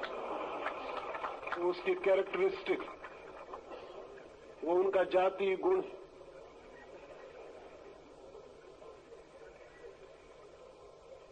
ये जो उपदेशों का समाज और साधु संतों और महात्माओं की लंबी कतार है, ये रोग के लक्षण है, ये अनीति के लक्षण है। और मजा ये है कि इनमें से कोई भी भीतरी हृदय से कभी नहीं चाहता कि अनीति मिट जाए, रोग मिट जाए, क्योंकि उसके मिटने के साथ वो भी मिट जाते हैं। प्राणों की पुकार यही होती है कि रोग बना रहे और बढ़ता चला जाए, और उस रोग को बढ़ाने के लिए जो सबसे सुगम उपाय है वो यह है कि जीवन के संबंध में सर्वांगीण ज्ञान उत्पन्न न हो सके, और जीवन के जो सबसे ज्यादा गहरे केंद्र हैं, जिनके अज्ञान के कारण अनीति और व्यभिचार और भ्रष्टाचार फैलता है, उन केंद्रों को आदमी कभी भी न जान सके, क्योंकि उन केंद्रों को जान लेने के बाद मनुष्य के जीवन से अनीति तत्काल विदा हो सकती है। और मैं आपसे कहना चाहता हूं कि सेक्स मनुष्य की अनीति का सर्वाधिक केंद्र है। मनुष्य के व्यभिचार का, मनुष्य की विकृति का सबसे मौलिक, सबसे आधारभूत केंद्र वहां है, और इसलिए धर्मगुरु उसकी बिल्कुल बात नहीं करना चाहते। एक मित्र ने मुझे खबर भिजवाई है कि कोई संत महात्मा सेक्स की बात नहीं करता। और आपने सेक्स की बात की तो हमारे मन में आपका आदर बहुत कम हो गया है। मैंने उनसे कहा इसमें कुछ गलती नहीं हुई, पहले आदर था उसमें गलती थी, इसमें क्या गलती हुई? मेरे प्रति आदर होने की जरूरत क्या है? मुझे आदर देने का प्रयोजन क्या है? मैंने कब मांगा है कि मुझे आदर दें? देते थे तो आपकी गलती थी, नहीं देते हैं आपकी कृपा है। मैं महात्मा नहीं रहा, मैंने कभी चाहा होता कि मैं महात्मा हूं तो मुझे बड़ी पीड़ा होती है। मैं कहता क्षमा करना, भूल से ये बातें मैंने कह दी। मैं महात्मा था नहीं, मैं महात्मा हूं नहीं, मैं महात्मा होना चाहता नहीं। जहां इतने बड़े जगत में इतने लोग दीनहीन हैं, वहां एक आदमी महात्मा होना चाहे, उससे ज्यादा निम्न प्रवृत्ति और स्वार्थ से भरा हुआ आदमी नहीं। जहां इतने दीनहीन जन हैं, जहां इतनी हीन आत्माओं का विस्तार है, वहां महात्मा होने की कल्पना और विचार ही पाप है। महान मनुष्यता मैं चाहता हूं, महान मनुष्य मैं चाहता हूं, महात्मा होने की मेरे मन में कोई भी इच्छा और आकांक्षा नहीं। महात्माओं के दिन विदा हो जाने चाहिए, महात्माओं की कोई जरूरत नहीं, महान मनुष्य की जरूरत है, महान मनुष्यता की जरूरत है। ग्रेट मैन नहीं, ग्रेटर ह्यूमैनिटी, ग्रेट ह्यूमैनिटी। बड़े आदमी बहुत हो चुके, उनसे क्या फायदा हुआ? अब बड़े आदमियों की जरूरत नहीं, बड़ी आदमियत की जरूरत है। तो मुझे बहुत अच्छा लगा कि कम से कम एक आदमी का इल्यूजन तो टूटा, एक आदमी तो डिसइल्यूजन हुआ, एक आदमी को तो ये पता चल गया कि ये आदमी महात्मा नहीं, एक आदमी का भ्रम टूट गया, ये भी बड़ी बात है। वो शायद सोचे होंगे कि इस भांति कह के वो शायद मुझे प्रलोभन दे रहे हैं कि मुझे महात्मा और महर्षि बनाया जा सकता है अगर मैं इस तरह की बातें न करूं। आज तक महर्षियों और महात्माओं को इसी तरह बनाया गया है और इसलिए उन कमजोर लोगों ने इस तरह की बातें नहीं की जिनसे महात्मापन छिन सकता था। अपने महात्मापन के बचा रखने के लिए उस प्रलोभन में जीवन का कितना अहित हो सकता है इसका उन्होंने कोई भी ख्याल नहीं किया है। मुझे चिंता नहीं है, मुझे विचार भी नहीं है, मुझे ख्याल भी नहीं है और मुझे घबराहट ही होती जब कोई मुझे महात्मा मानना चाहे। और आज की दुनिया में महात्मा बन जाना और महर्षि बन जाना इतना आसान है जिसका कोई हिसाब नहीं। हमेशा आसान रहा है, हमेशा आसान रहा है। वो सवाल नहीं है। सवाल यह है कि महान मनुष्य कैसे पैदा हो, उसके लिए हम क्या कर सकते हैं, क्या सोच सकते हैं, क्या खोज कर सकते हैं। और मुझे लगता है कि मैंने बुनियादी इस सवाल पर जो बातें आपसे कही हैं वो आपके जीवन में एक दिशा तोड़ने में सहयोगी हो सकती हैं, उनसे एक मार्ग प्रकट हो सकता है और क्रमशः आपकी वासना का रूपांतरण आत्मा की दिशा में हो सकता है। अभी हम वासना हैं, आत्मा नहीं। कल हम आत्मा भी हो सकते हैं, लेकिन वो होंगे कैसे? इसी वासना के सर्वांग रूपांतरण से, इसी शक्ति को निरंतर ऊपर से ऊपर ले जाने से। जैसा मैंने कल आपको कहा, उस संबंध में भी बहुत से प्रश्न हैं, उसके संबंध में एक बात कहूंगा। मैंने आपको कहा कि संभोग में समाधि की झलक का स्मरण रखें, रिमेम्बरिंग रखें और उस बिंदु को पकड़ने की कोशिश करें, उस बिंदु को जो विद्युत की तरह संभोग के बीच में चमकता है समाधि का, एक क्षण को जो चमक आती और विदा हो जाती, उस बिंदु को पकड़ने की कोशिश करें कि वो क्या है, उसे जानने की कोशिश करें, उसको पकड़ लें पूरी तरह से कि वो क्या है। और एक दफा उसे आपने पकड़ लिया तो उस पकड़ में आपको दिखाई पड़ेगा कि उस क्षण में आप शरीर नहीं रह जाते हैं, बॉडी लेसनेस। उस क्षण में आप शरीर नहीं है, उस क्षण में एक झलक की तरह आप कुछ और हो गए हैं, आप आत्मा हो गए। और वो झलक आपको दिखाई पड़ जाए, तो फिर उस झलक के लिए ध्यान के मार्ग से श्रम किया जा सकता है। उस झलक को फिर ध्यान की तरफ से पकड़ा जा सकता है। उस झलक को फिर ध्यान के रास्ते से जाके परिपूर्ण रूप से, पूरे रूप से जाना और जिया जा सकता है। और वो अगर हमारे ज्ञान, जानने और जीवन का हिस्सा बन जाए तो आपके जीवन में सेक्स की कोई जगह नहीं रह जाएगी। एक मित्र ने पूछा है कि अगर इस भांति सेक्स विदा हो जाएगा तो दुनिया में संतति का क्या होगा? अगर इस भांति सारे लोग समाधि का अनुभव करके ब्रह्मचर्य को उपलब्ध हो जाएंगे तो बच्चों का क्या होगा? जरूर इस भांति के बच्चे पैदा नहीं होंगे जिस भांति आज पैदा होते हैं। ये ढंग कुत्ते, बिल्लियों और इल्लियों का तो ठीक है, आदमियों का ठीक नहीं। ये कोई ढंग है? ये कोई बच्चों की कतार लगाए चले जाना, निरर्थक, अर्थहीन, बिना जाने पूछे ये भीड़ पैदा करते चले जाना। ये भीड़ कितनी हो गई? ये भीड़ इतनी हो गई है कि वैज्ञानिक कहते हैं कि अगर 100 वर्ष तक इसी भांति बच्चे पैदा होते रहे और कोई रुकावट नहीं लगाई जा सकती तो जमीन पर टहनी हिलाने के लिए भी जगह नहीं बचेगी। हमेशा आप सभा में ही खड़े हुए मालूम होंगे, जहां जाएंगे वहीं सभा मालूम होगी। सभा करना बहुत मुश्किल हो जाएगा। टहनी हिलाने की जगह नहीं रह जाने वाली 100 साल के भीतर अगर यही स्थिति रही। वो मित्र ठीक पूछते हैं कि अगर इतना ब्रह्मचर्य उपलब्ध होगा तो बच्चे कैसे पैदा होंगे? उनसे भी मैं एक और बात कहना चाहता हूं, वो भी अर्थ की है और आपके ख्याल में आ जानी चाहिए। ब्रह्मचर्य से भी बच्चे पैदा हो सकते हैं, लेकिन ब्रह्मचर्य से बच्चों के पैदा करने का सारा प्रयोजन और अर्थ बदल जाता है।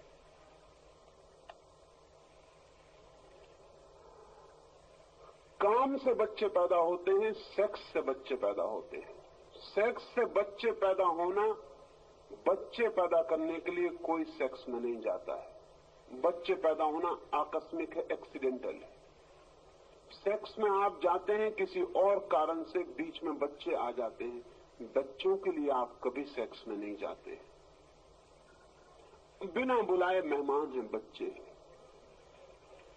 और इसलिए बच्चों के प्रति आपके मन में वो प्रेम नहीं हो सकता जो बिना बुलाए मेहमानों के प्रति कब होता है। घर में कोई आ जाए अतिथि बिना बुलाए तो जो हालत घर में हो जाती है, बिस्तर भी लगाते हैं उसको सुलाने के लिए, खाना भी खिलाते हैं उसको खिलाने के लिए, आओ भगत भी करते हैं, हाथ भी जोड़ते हैं, लेकिन पता होगा आपको कि बिना बुलाए मेहमान के साथ क्या घर की हालत हो जाती है। ये सब ऊपर ऊपर होता है, भीतर कुछ भी नहीं। और पूरे वक्त यही इच्छा होती है कि कब आप विदा हों, कब आप जाएं। बिना बुलाए बच्चों के साथ भी दुर्व्यवहार होगा, सद्व्यवहार नहीं हो सकता, क्योंकि उन्हें हमने कभी चाहा न था, कभी हमारे प्राणों की वो आकांक्षा न थी। हम तो किसी और तरफ गए थे, वो बाई प्रोडक्ट हैं, प्रोडक्ट नहीं। आज के बच्चे प्रोडक्ट नहीं है, बाई प्रोडक्ट हैं। वो उत्पत्ति नहीं है।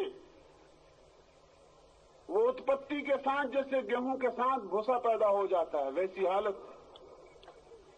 आपका विचार, आपकी कामना दूसरी थी, बच्चे बिल्कुल आकस्मिक है। और इसीलिए सारी दुनिया में हमेशा से ये कोशिश चली, वातशायन से लेकर आज तक ये कोशिश चली कि सेक्स को बच्चों से किसी तरह मुक्त कर लिया जाए। उसी से बर्थ कंट्रोल विकसित हुआ, संतति नियमन विकसित हुआ, कृत्रिम साधन विकसित हुए कि हम बच्चों से भी बच जाएं और सेक्स को भी भोग लें। बच्चों से बचने की चेष्टा हजारों साल से चल रही है।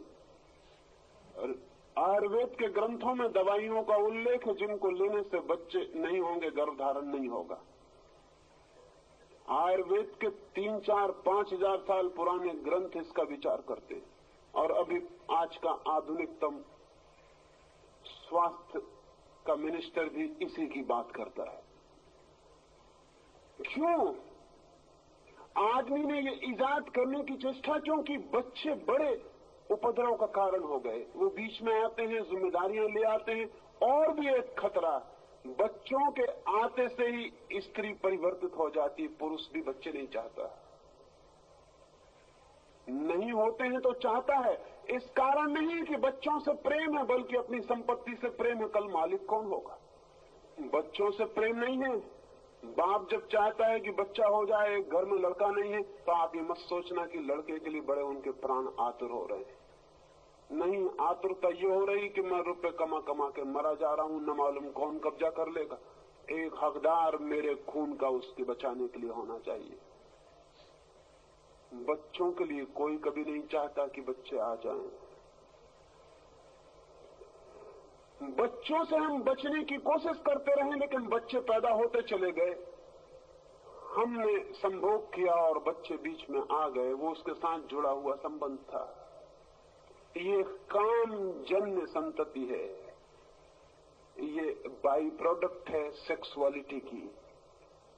और इसलिए मनुष्य इतना रुग्ण, इतना दीनहीन, इतना उदास, इतना चिंतित है। ब्रह्मचर्य से भी बच्चे आएंगे, लेकिन वो बच्चे सेक्स की बाई प्रोडक्ट नहीं होंगे। उन बच्चों के लिए सेक्स एक व्हीकल होगा। उन बच्चों को लाने के लिए सेक्स एक माध्यम होगा। सेक्स से कोई संबंध नहीं होगा। जैसे एक आदमी बैलगाड़ी में बैठ के कहीं गया, उसे बैलगाड़ी से कोई मतलब। वो हवाई जहाज में बैठ के गया, उसे हवाई जहाज से कोई मतलब। आप यहां से बैठ के दिल्ली गए हवाई जहाज में, हवाई जहाज से आपको कोई भी मतलब है, कोई भी संबंध है, कोई भी नाता है? कोई नाता नहीं है। नाता है दिल्ली जाने से। हवाई जहाज सिर्फ व्हीकल है, सिर्फ माध्यम है। ब्रह्मचर्य को जब लोग उपलब्ध हों और संभोग की यात्रा समाधि तक हो जाए, तब भी वे बच्चे चाह सकते हैं। और लेकिन उन बच्चों का जन्म उत्पत्ति होगी, वो प्रोडक्ट होंगे, वो क्रिएशन होंगे, वो सृजन होंगे। सेक्स सिर्फ माध्यम होगा। और जिस भांति अब तक ये कोशिश की गई है, इसे बहुत गौर से सुन लेना, जिस भांति अब तक ये कोशिश की गई है कि बच्चों से बच के सेक्स को भोगा जा सके, वो नई मनुष्यता ये कोशिश कर सकती है कि सेक्स से बच के बच्चे पैदा किए जा सके। मेरी आप बात समझे? ब्रह्मचर्य अगर जगत में व्यापक हो जाए तो हम एक नई खोज करेंगे, जैसे हमने पुरानी खोज की है कि बच्चों से बचा जा सके और सेक्स का अनुभव पूरा हो जाए। इससे उल्टा प्रयोग आने वाले जगत में हो सकता है, जब ब्रह्मचर्य व्यापक होगा, कि सेक्स से बचा जा सके और बच्चे हो जाएं। और ये हो सकता है, इसमें कोई भी कठिनाई नहीं है, इसमें जरा भी कठिनाई नहीं है, ये हो सकता है। ब्रह्मचर्य से जगत के अंत होने का कोई संबंध नहीं। जगत के अंत का होने का संबंध सेक्सुअलिटी से पैदा हो गया। तुम करते जाओ, बच्चे पैदा और जगत अंत हो जाएगा। न एटम बम की जरूरत है, न हाइड्रोजन बम की जरूरत है। ये बच्चों की इतनी बड़ी तादाद, ये कतार, ये काम से उत्पन्न हुए कीड़े मकोड़ों जैसी मनुष्यता, ये अपने आप नष्ट हो जाएगी। ब्रह्मचर्य से तो एक और ही तरह का आदमी पैदा होगा। उसकी उम्र बहुत लंबी हो सकती है। उसकी उम्र इतनी लंबी हो सकती है जिसकी हम कोई कल्पना भी नहीं कर सकते। उसका स्वास्थ्य अद्भुत हो सकता है कि उसमें बीमारी पैदा न हो। उसका मस्तिष्क वैसा होगा जैसी कभी कभी कोई प्रतिभा दिखाई पड़ती है। उसके व्यक्तित्व में सुगंध ही और होगी, बल ही और होगा, सत्य ही और होगा, धर्म ही और होगा। वो धर्म को साथ लेके पैदा होगा। हम अधर्म को साथ लेके पैदा होते हैं और अधर्म में जीते हैं और अधर्म में मरते हैं, और इसलिए दिन रात जिंदगी भर धर्म की चर्चा करते हैं। शायद उस मनुष्यता में धर्म की कोई चर्चा नहीं होगी, क्योंकि धर्म लोगों का जीवन होगा। हम चर्चा उसी की करते हैं जो हमारा जीवन नहीं होता है। जो जीवन होता है उसकी हम चर्चा नहीं करते। हम सेक्स की चर्चा नहीं करते क्योंकि वो हमारा जीवन है। हम ईश्वर की चर्चा करते हैं क्योंकि वो हमारा जीवन नहीं है। असल में जिस चीज को हम जिंदगी में उपलब्ध नहीं कर पाते, बातचीत करके उसको पूरा कर लेते हैं। आपने ख्याल किया होगा, स्त्रियां पुरुषों से ज्यादा लड़ती हैं। स्त्रियां लड़ती ही रहती हैं, कुछ न कुछ खटपट, पास पड़ोस सब तरफ चलती रहती है। कहते हैं कि दो स्त्रियां साथ साथ बहुत देर तक शांति से बैठी रहें, ये बहुत कठिन है। मैंने तो सुना है कि चीन में एक बार एक बड़ी प्रतियोगिता हुई और उस प्रतियोगिता में चीन के सबसे बड़े झूठ बोलने वाले लोग इकट्ठे हुए। झूठ बोलने की प्रतियोगिता थी कि कौन सबसे बड़ा झूठ बोलता है, उसको पहला पुरस्कार मिल जाए। एक आदमी को पहला पुरस्कार मिल गया और उसने ये बात बोली थी सिर्फ कि मैं एक बगीचे में गया, दो औरतें एक ही बेंच पे 5 मिनट तक चुप बैठी रही और लोगों ने कहा कि इससे बड़ा झूठ कुछ भी नहीं हो सकता। ये तो अल्टीमेट अनट्रथ हो गया। और भी बड़ी बड़ी झूठ लोगों ने बोली थी, उन्होंने कहा वो सब बेकार, पुरस्कार इसको दे दो, ये आदमी बाजी मार ले गया। लेकिन कभी आपने सोचा कि स्त्रियां इतनी बातें क्यों करती? पुरुष काम करते हैं, स्त्रियों के हाथ में कोई काम नहीं है, और जब काम नहीं होता तो बात होती है। भारत इतनी बातचीत क्यों करता है? वो स्त्रियों वाला दुर्गुण, काम कुछ भी नहीं है, बातचीत बातचीत है। ब्रह्मचर्य से एक नए मनुष्य का जन्म होगा जो बातचीत करने वाला नहीं, जीने वाला होगा। वो धर्म की बात नहीं करेगा, धर्म को जिएगा। लोग भूल ही जाएंगे कि धर्म कुछ है, वो इतना स्वभाव हो सकता है। उस मनुष्य के बाबत विचार करना भी अद्भुत है। वैसे कुछ मनुष्य पैदा होते रहे, आकस्मिक था उनका पैदा होना। कभी एक महावीर पैदा हो जाता है, ऐसा सुंदर आदमी पैदा हो जाता है कि अगर वो वस्त्र पहने तो उतना सुंदर न मालूम पड़े, नग्न खड़ा हो जाता, उसके सौंदर्य की सुगंध फैल जाती है सब तरह। लोग महावीर को देखने चले आते हैं, वो ऐसा मालूम होता संगमरमर की प्रतिमा हो, उसमें इतना वीर ही प्रकट होता है कि उसका नाम तो वर्धमान था, लोग उसको महावीर कहने लगते हैं। उसके ब्रह्मचर्य का तेज इतना प्रकट होता है कि लोग अभिभूत हो जाते हैं कि वो आदमी ही और है। कभी एक बुद्ध पैदा होता है, कभी एक क्राइस्ट पैदा होता है, कभी एक कन्फ्यूशियस पैदा होता है। पूरी मनुष्य जाति के इतिहास में 10-25 नाम हम गिन सकते हैं जो पैदा हुए। जिस दिन दुनिया में ब्रह्मचर्य से बच्चे आएंगे, और ये शब्द सुनना आपको अजीब लगेगा कि ब्रह्मचर्य से बच्चे, मैं एक नए ही कंसेप्ट की बात कर रहा हूं। ब्रह्मचर्य से जिस दिन बच्चे आएंगे उस दिन सारे जगत के लोग ऐसे होंगे, ऐसे सुंदर, ऐसे शक्तिशाली, ऐसे मेधावी, ऐसे विचारशील। फिर कितनी देर होगी उन लोगों को कि वो परमात्मा को न जाने, वे परमात्मा को इसी भांति जानेंगे जिस तरह हम रात को सोते हैं। लेकिन जो आदमी को नींद नहीं आती, उससे अगर कोई कहे कि मैं सिर्फ तकिए पे सिर रखता हूं और सो जाता हूं, तो वो आदमी कहेगा ये बिल्कुल गलत झूठ बात है। मैं तो बहुत करवट बदलता हूं, उठता हूं, बैठता हूं, माला फेरता हूं, गाय भैंस गिनता हूं, लेकिन कुछ नहीं, नींद आती नहीं। आप झूठ कहते हैं। ऐसा कैसे हो सकता है कि तकिए पे सिर रखा और नींद आ जाए? तकिए पे सिर रखा और नींद आ जाती? आप सरासर झूठ बोलते हैं, क्योंकि मैंने तो बहुत प्रयोग करके देख लिया, नींद तो कभी नहीं आती, रात रात गुजर जाती। अमेरिका में न्यूयॉर्क जैसे नगरों में 30 से लेकर 40% लोग नींद की दवाएं लेकर सो रहे हैं, और अमेरिकी मनोवैज्ञानिक कहता है कि 100 वर्ष के भीतर न्यूयॉर्क जैसे नगर में एक भी आदमी सहज रूप से नहीं सो सकेगा, दवा लेनी ही पड़ेगी। तो ये हो सकता है कि न्यूयॉर्क में 100 साल बाद होगा, 200 साल बाद हिंदुस्तान में होगा, क्योंकि हिंदुस्तान के नेता इस बात के पीछे पड़े हैं कि हम उनका मुकाबला करके रहेंगे, हम उनसे पीछे नहीं रह सकते। वो कहते हैं कि हम उनसे पीछे नहीं रह सकते, उनकी सब बीमारियों में हम मुकाबला करके रहेंगे। तो ये हो सकता है कि 500 साल बाद सारी दुनिया के लोग नींद की दवा लेकर ही सोएं, और बच्चा जब पहले दफा पैदा हो मां के पेट से, तो वो दूध न मांगे, वो कहे ट्रैंक्विलाइजर। 9 महीने सो नहीं पाया तुम्हारे पेट में, ट्रैंक्विलाइजर कहां?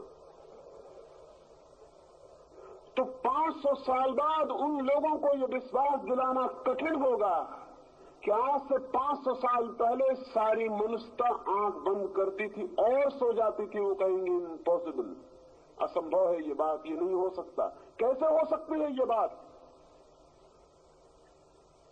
मैं आपसे कहता हूं उस ब्रह्मचर्य से जो जीवन उपजेगा उसको ये विश्वास करना कठिन हो जाएगा कि लोग चोर थे, लोग बेईमान थे, लोग हत्यारे थे, लोग आत्महत्याएं कर लेते थे, लोग जहर खाते थे, लोग शराब पीते थे, लोग छुरे भोंकते थे, लोग युद्ध करते थे।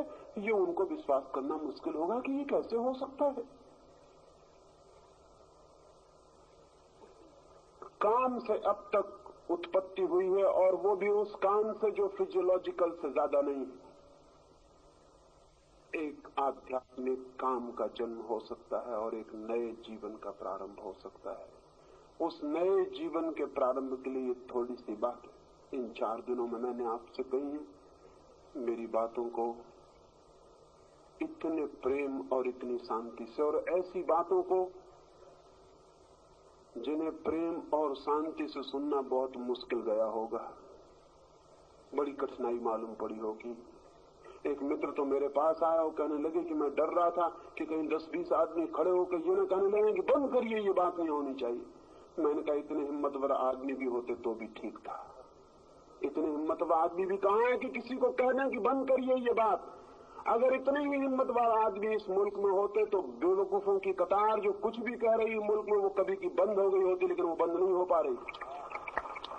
मैंने कहा मैं तो प्रतीक्षा करता हूं कि कभी कोई बहादुर आदमी खड़े हो कहेगा कि बंद कर दो ये बात, तो उससे कुछ बात करने का मजा होगा। तो ऐसी बातों को जिनसे कि मित्र डरे हुए थे कि कहीं कोई खड़े होकर न कह दे आप इतने प्रेम से सुनते रहे, आप बड़े भले आदमी हैं और जितना आपका ऋण मानूं उतना कम है। अंत में यही कामना करता हूं परमात्मा से कि प्रत्येक व्यक्ति के भीतर जो काम है वो राम के मंदिर तक पहुंचाने की सीढ़ी बन सके। बहुत बहुत धन्यवाद। और अंत में सबके भीतर बैठे हुए परमात्मा को प्रणाम करता हूं। मेरे प्रणाम स्वीकार।